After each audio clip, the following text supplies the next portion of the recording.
میرے نبی نے فرمایا صحابہ رمضان کے مہینے کی کیا ہی بات ہے، جب رمضان کا مہینہ آتا ہے تو ایک فرض 70 فرضوں کے برابر ہو جاتا ہے۔ حضرت علی رضی اللہ تعالیٰ عنہ فرماتے ہیں جس نے جان بوجھ کر ایک روزہ چھوڑ دیا پھر قیامت تک اس ایک روزے کی قضا میں نفلی روزے رکھتا رہا، فرمایا یہ سارے روزے اس ایک قضا ہونے والے روزے کی برکتوں کی کمی پوری نہیں کر سکتے۔ حضرت علی رضی اللہ تعالیٰ عنہ فرماتے ہیں کہ میرے آقا علیہ الصلوۃ والسلام نے فرمایا کہ جب رمضان کا مہینہ آتا ہے تو اس مہینے میں اللہ تعالیٰ آسمان سے 3 فیصلے صادر فرماتا ہے۔ پوچھا گیا یا رسول اللہ وہ 3 بابرکت فیصلے کون کون سے ہیں؟ میرے کریم نبی نے فرمایا جب رمضان کا مہینہ آتا ہے تو پہلا فیصلہ اللہ تعالیٰ آسمانوں اور جنت کے تمام دروازے کھول دیتا ہے۔ آسمانوں کے تمام دروازے کھول دینے کا مطلب یہ اشارہ ہے اللہ تعالیٰ کے کرم کی طرف، اللہ تعالیٰ کی رحمت کی طرف، اللہ تعالیٰ کے فضل کی طرف۔ آسمانوں کے تمام دروازے کھولنے کا مقصد اللہ تعالیٰ اپنے فضل کے تمام دروازے کھول دیتا ہے، اللہ تعالیٰ اپنی رحمت کے تمام دروازے کھول دیتا ہے، اللہ تعالیٰ جنت کے تمام دروازے کھول کر اس ماہ میں جنتی بننا لوگوں کے لیے آسان کر دیتا ہے۔ فرمایا دوسرا فیصلہ اللہ تعالیٰ رمضان المبارک میں جہنم کے تمام دروازے بند کر دیتا ہے، دوزخ کے تمام دروازے بند کر دیتا ہے، دوزخ کے تمام دروازے بند کر کے میرا اللہ فرماتا ہے اے میرے بندے ہم نے تو دوزخ کے تمام دروازے بند کر دیے ہیں، اب بھی اگر تو جنتی نہ بن سکا، اب بھی اگر تو جنت حاصل نہیں کر سکا پھر یہ تیری اپنی ہی بدقسمتی، پھر یہ تیرا اپنا ہی نصیب۔ حضرت علی رضی اللہ تعالیٰ عنہ فرماتے ہیں کہ اس ماہ میں اللہ رب العالمین جنت کے تمام دروازے کھول کر جہنم کے تمام دروازے بند کر کے ہمیں ایک ماحول عطا کرتا ہے۔ جنت کے تمام دروازے کھول کر جہنم کے تمام دروازے بند کر کے دوزخ کے تمام دروازے بند کر کے ہمیں ایک ماحول عطا کرتا ہے اللہ تعالیٰ۔ اس ماحول میں رہ کر جہنمی بننے کی گنجائش کم اور جنتی بننے کی گنجائش زیادہ ہے۔ اللہ میرا اللہ فرماتا ہے میرے بندے یہ بابرکت مہینہ، اس مہینے میں دیکھ ہم نے جنت کے تمام دروازے تیرے لیے کھول دی، جہنم کے تمام دروازے بند کر دیے، اب بھی اگر تو جنتی نہ بن سکا پھر تیرا اپنا ہی مقدر، تیری اپنی ہی بدقسمتی۔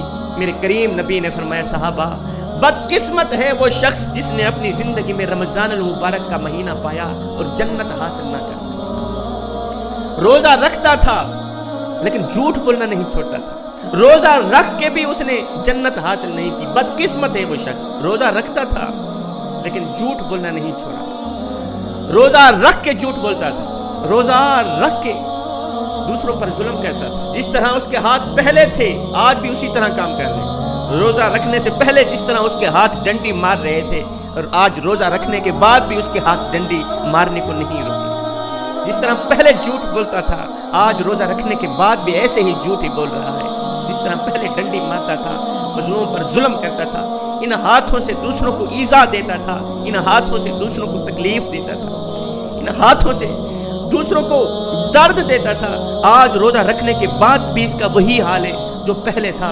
میرے کریم نبی نے ایسے شخص کے بارے میں فرمایا میں ایسا شخص ویسے تو کہتا ہے میں روزے سے ہوں، پیٹ خالی ہے، پیٹ کو بھوک سے مارتا ہے، پیاس سے مارتا ہے، کہتا ہے میں روزے میں ہوں، لیکن فرمایا اللہ کے نزدیک ایسے شخص کی کوئی قدر نہیں، کوئی عزت نہیں۔ ایسا شخص روزہ رکھے نہ رکھے کام ایک ہی ہے، بات ایک ہی ہے، روزہ رکھے یا نہ رکھے بات ایک ہی ہے کہ جس نے روزہ رکھ کے بھی جھوٹ نہیں چھوڑا، جس نے روزہ رکھ کے بھی ڈنڈی مارنی نہیں چھوڑی، پھر وہ روزہ نہ ہی رکھے تو بہتر ہے، پیاسا کیوں مر رہا ہے، وہ بھوکا کیوں مر رہا ہے۔ فرمایا حضرت علی المرتضیٰ شیر خدا کرم اللہ وجہ الکریم نے فرمایا تیسرا فیصلہ اللہ تعالیٰ تمام شیاطین کو زنجیروں سے جکڑا کے بند کر دیتا ہے۔ میرا اللہ فرماتا ہے انسان جب برائی کر بیٹھتا ہے، انسان جب گناہ کر بیٹھتا ہے تو کہتا ہے لعنت ہو شیطان پر اس نے مجھے بہکا دی۔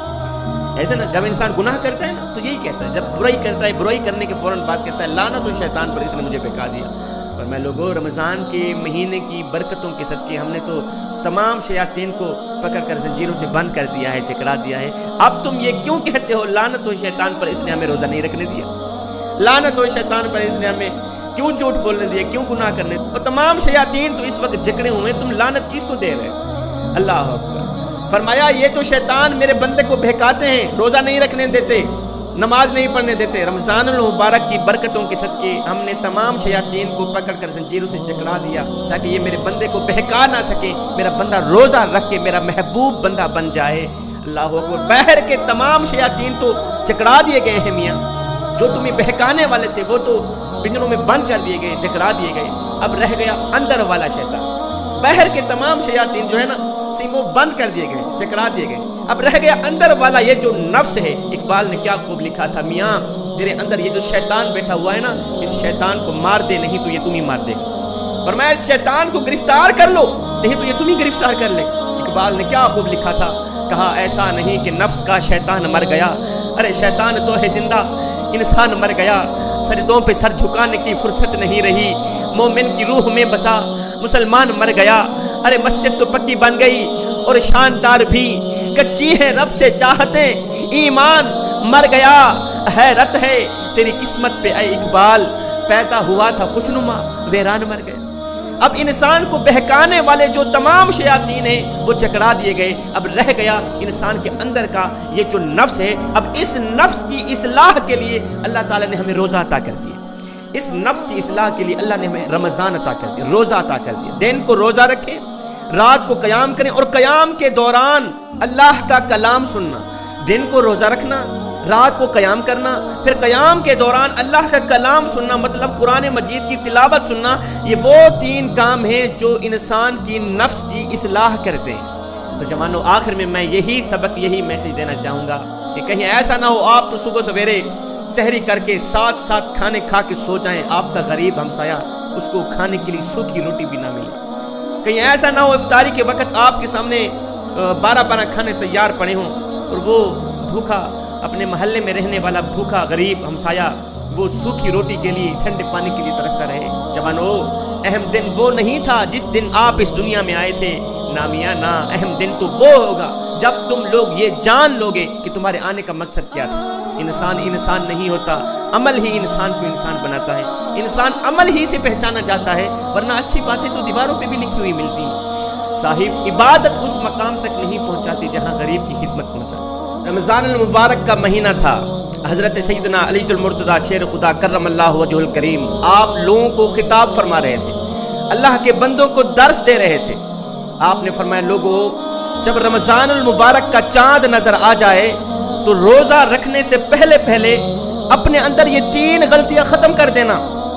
فرمایا جب رمضان المبارک کا چاند نظر آ جائے نا تو روزہ رکھنے سے پہلے اپنے اندر کی یہ 3 غلطیاں بالکل ختم کر دینا. اگر نہیں کرو گے تو یاد رکھنا اللہ کے نزدیک تمہارے روزے کی کوئی قیمت نہیں ہو, کوئی قدر نہیں ہو. پوچھا گیا حضرت وہ 3 غلطیاں کون سی ہیں؟ حضرت علی رضی اللہ تعالی عنہ نے فرمایا میاں اپنے ماں باپ کو دکھ دے کے روزہ نہ رکھنا, پہلی غلطی.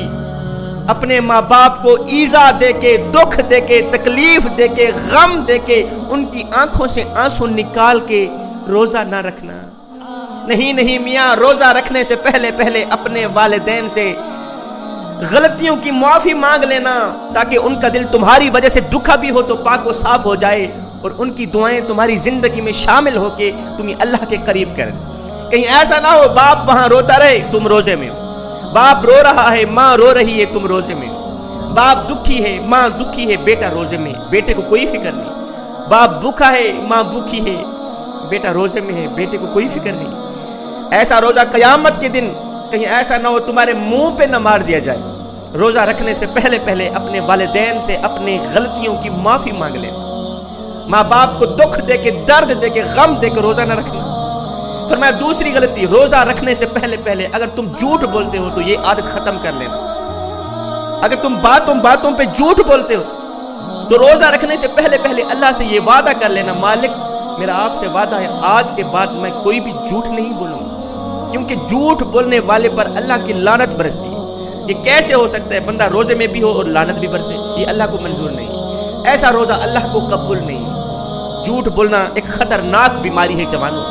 انسان کے مسلسل جھوٹ بولتے رہنے کی وجہ سے انسان اللہ کے نزدیک جھوٹا لکھ دیا جاتا ہے. کیا ہم میں سے کوئی یہ گوارا کرے گا کہ تھانے میں اگر مجرم کی فہرست میں ہمارا نام لکھ دیا جائے, تھانے میں مجرم کی فہرست میں اگر ہمارا نام درج کر دیا جائے، ایسا ہو بھی جائے، تو کیا خیال ہے دن کا سکون رہے گا؟ کیا خیال ہے رات کو نیند آئے گی؟ ہرگز نہیں آئے گی۔ میاں غور تو کرو، تھانے میں مجرم کی فہرست میں نام لکھنا کسی کو گوارا نہیں، تھانے میں مجرم کی فہرست میں نام دیکھنا کسی کو گوارا نہیں، تو اللہ کے نزدیک جھوٹوں کی فہرست میں اپنا نام دیکھنا مومن کیسے گوارا کر سکتا ہے؟ اللہ والا کیسے گوارا کر سکتا ہے؟ ہرگز نہیں برداشت کر سکتا۔ آج تو جھوٹ بولنا اتنا عام اور آسان ہو گیا ہے کہ جھوٹ بولنے والے لوگوں نے جھوٹ بولنے کو برائی ہی نہ سمجھا، گناہ ہی نہیں سمجھتے، کہتے ہیں یہ تو گناہ ہی نہیں، کہتے ہیں یہ تو برائی ہی نہیں۔ ایسے ہی باتوں باتوں پہ جھوٹ بولا جا رہا ہے۔ جوانوں یاد رکھنا، اگر تم روزہ بھی رکھو ساتھ میں جھوٹ بھی بولو۔ میرے کریم نبی نے فرمایا جس نے روزہ رکھا، پیٹ کو خالی رکھا، پیاسا رکھا، بھوکا رکھا، اگر کوئی پوچھ لے میاں روزہ ہے، کہا جی روزہ ہے، لیکن جھوٹ کا دامن نہیں چھوڑا، فرمایا اللہ کے نزدیک ایسے بندے کی روزے کی کوئی قیمت نہیں، کوئی قدر نہیں، کوئی عزت نہیں۔ خدارا روزہ رکھنے سے پہلے پہلے اگر تم جھوٹ بولتے ہو، تم میں جھوٹ بولنے کی عادت ہے، تو یہ ختم کر دیں۔ پوچھا گیا حضرت تیسری غلطی کون سی ہے؟ فرمایا حضرت علی نے میاں روزہ رکھنے سے پہلے پہلے اگر تم غصے جیسی بیماری کی دلدل میں پھنسے ہوئے ہو، اگر تم اپنی فیملی میں غصہ کرتے ہو، بیوی کے آگے باتوں باتوں پہ غصہ کرتے ہو، بچوں کے آگے باتوں باتوں پہ غصہ کرتے ہو، فرمایا روزہ رکھنے سے پہلے پہلے غصہ ختم کر لینا، کیونکہ غصہ حرام ہے۔ یہ کیسے ہو سکتا ہے کہ بندہ حرام بھی کھائے اور روزہ بھی رکھے؟ یہ اللہ کو قبول نہیں، یہ اللہ کو منظور نہیں کہ بندہ روزہ بھی رکھے ساتھ میں حرام بھی کھائے۔ اور غصہ جو ہے یہ اس سلگتی ہوئی تیلی کی مانند ہے جو دوسروں کو جلانے سے پہلے خود جل کر راکھ ہو جاتی ہے۔ خدارا جوانو، حضرت مولا علی کے اس قول کو یاد رکھنا، روزہ رکھنے سے پہلے پہلے اگر کوئی غصے جیسی بیماری کی دلدل میں پھنسا ہوا ہے تو نکل جائے، پکی توبہ کر لے، غصہ نہ کرے، پیار سے بات کرنا گھر والوں سے، محبت سے بات کرنا گھر والوں سے، تاکہ کوئی تجھے دیکھے تو کہے کہ جس طرح یہ اندر سے روزے میں ہے اسی طرح باہر سے بھی روزے میں۔ انسان کو خالصتاً روزہ رکھنا چاہیے، خالص روزہ رکھنا چاہیے۔ خالص روزہ رکھنے کا مطلب یہ ہے کہ سر سے لے کر پاؤں تک ہر چیز کو روزہ ہونا چاہیے۔ دماغ کا روزہ، غلط نہیں سوچیں گے، کانوں کا روزہ، غلط نہیں سنیں گے، گندے کلمات نہیں سنیں گے، گندی فلمیں نہیں سنیں گے، گندے گانے نہیں سنیں گے، گندی باتیں نہیں سنیں گے۔ فرمایا زبان کا روزہ، غلط نہیں بولیں گے، جھوٹ نہیں بولیں گے، چغلی نہیں کریں گے، غیبت نہیں کریں گے، گندی باتیں نہیں کریں گے۔ فرمایا سینے کا روزہ، یہاں حسد نہیں رکھیں گے، کسی مسلمان بھائی کے لیے یہاں منافقت نہیں رکھیں گے، بغاوت نہیں رکھیں گے۔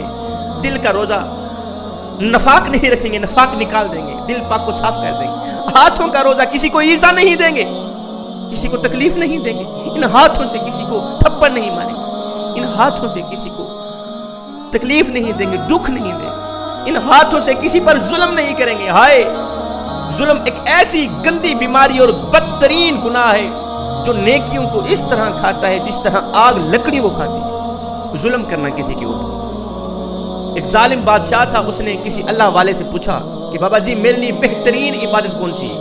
میں نماز پڑھوں، نماز بہترین عبادت ہے، میرے لیے روزہ بہترین عبادت ہے، حج بہترین عبادت ہے، یا زکوٰۃ دینا بہترین عبادت ہے؟ مجھے بتایا جائے میرے لیے بہترین عبادت کون سی ہے؟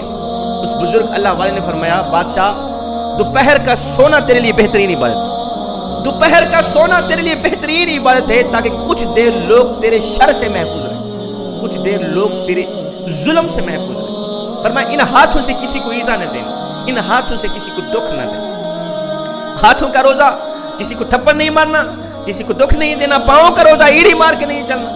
پاؤں کا روزہ، فخر سے نہیں چلنا، غرور سے نہیں چلنا، تکبر سے نہیں چلنا۔ آنکھوں کا روزہ، بے حیائی نہیں دیکھنی، گندے مناظر نہیں دیکھنے۔ فرمایا میرے کریم نبی نے ایسا روزہ، ایسا خالص روزہ جس مرد، جس عورت نے رکھا، میرا اللہ اسے مبارک دیتا ہے۔ مبارک ہو تم نے مجھے پا لیا، مبارک ہو تم نے مجھے حاصل کر لیا۔ جنہوں نے ایسا خالص روزہ رکھا کہ سر سے لے کر پاؤں تک ہر چیز کو روزہ تھا۔ میرے کریم نبی صلی اللہ علیہ وسلم نے فرمایا صحابہ تمہیں پتہ ہے کہ مفلس کسے کہتے ہیں؟ صحابہ نے عرض کی یا رسول اللہ ہم تو مفلس اسی کہتے ہیں کہ جس کے پاس پیسہ نہ ہو، دولت نہ ہو، ہم اسے مفلس کہتے ہیں۔ میرے نبی نے فرمایا ہرگز نہیں، قیامت کے دن میری امت کا مفلس ترین شخص وہ ہوگا جو دنیا میں روزہ رکھ کے نیکیاں حاصل کرے گا، جو دنیا میں نمازیں پڑھ کے نیکیاں حاصل کرے گا، جو دنیا میں حج کر کے نیکیاں حاصل کرے گا، زکوٰۃ دے کے نیکیاں حاصل کرے گا، غریبوں کی مدد کر کے نیکیاں حاصل کرے گا، لیکن اس نے چغلی کی ہوگی کسی کے حق میں، اس نے غیبت کی ہوگی، اس نے چغلی کی ہوگی، اس نے ڈنڈی ماری ہوگی، ہاتھوں سے کسی کو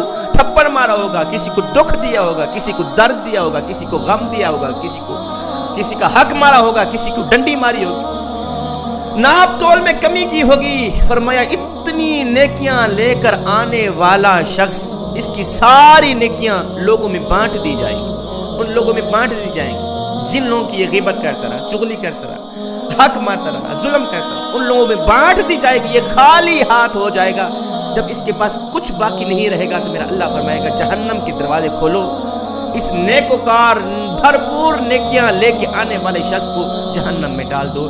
فرمایا میری امت کا وہ مفلس ترین شخص